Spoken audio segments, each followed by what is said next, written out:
Muy bien, una magnitud vectorial o un vector es una forma de representar pues una acción, por ejemplo, una fuerza, empujar un carro en una dirección.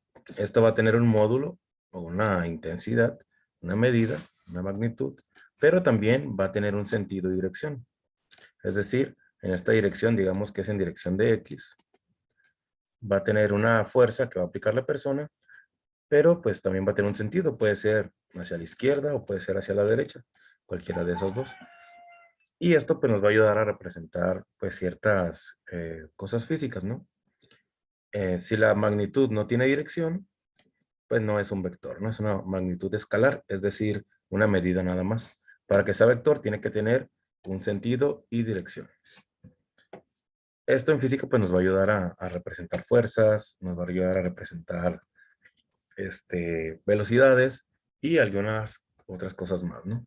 Entonces dice aquí que un vector puede utilizarse para representar una magnitud física, quedando definido por un módulo y una dirección o una orientación, ¿no?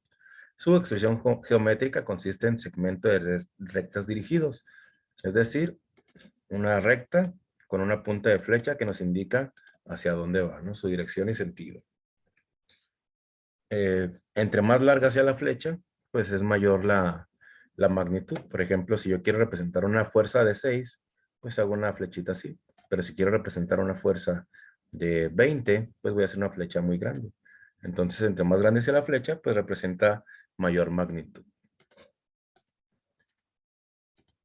Para dibujar los vectores, se puede hacer desde el punto de un plano cartesiano con las coordenadas de un punto. Es decir, utilizando la dirección de X y Y en un plano cartesiano. Se dibuja el plano cartesiano y se coloca el punto con base a los datos que nos da aquí. Donde termina el punto, desde el origen, va a ser la dirección del vector. Como por ejemplo aquí en el siguiente tenemos 2,6. Buscamos aquí nuestro plano cartesiano. Estos van a ser las X y este de aquí van a ser las Y. Entonces va a ser 2 en X. Tenemos aquí ya marcado el 2. Y pues vamos a marcar el 6 en las Y. Entonces aquí ya tenemos 2 en X, 6 en Y. Y simplemente donde se intersectan, pues va a ser el lugar donde va a llegar el vector. Entonces vamos a trazar una recta con punta de flecha desde el origen, que es el 0, hasta el punto donde llegó el vector. Y de esta manera, pues se representa el vector A. Así es como se dibujaría. Si lo haces en tu libreta, pues simplemente vas a dibujar tu plano cartesiano y pues con tu regla pues vas a medir ahí las divisiones, ¿no? 1, 2 y acá 6, ¿no? Y el vector pues lo haces con tu regla, ¿no? Es muy sencillo, no tiene mucho sentido, ¿no?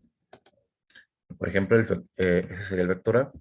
En cuanto al vector E, tenemos que pues nos da las coordenadas -2, -6, -4, perdón, similar al anterior, pero ahora en negativos. Entonces, vamos a usar la parte negativa de nuestro plano cartesiano. Entonces, buscamos la coordenada -2, que ya no la marca, hasta aquí, y la coordenada 4, negativo. Entonces, va a llegar hasta este punto. Ya teniendo marcado hasta dónde va a llegar, pues podemos dibujar nuestro vector. En este caso, se uniría aquí en este punto.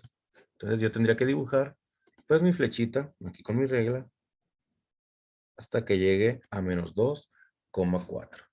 De esta manera pues ya tengo representado el vector E. Este de aquí sería el vector E. Como pueden darse cuenta, lleva una cosita arriba. Los vectores siempre deben de llevar arriba, lo ideal es que lleven una flecha, como este de aquí. Pero pues no siempre se les puede poner flecha, ¿no? Y se les puede poner ahí este gorrito o una línea. Pero lo ideal es que lleven una flecha para indicar que es un vector. Y así es como se dibujan los vectores en un plano cartesiano.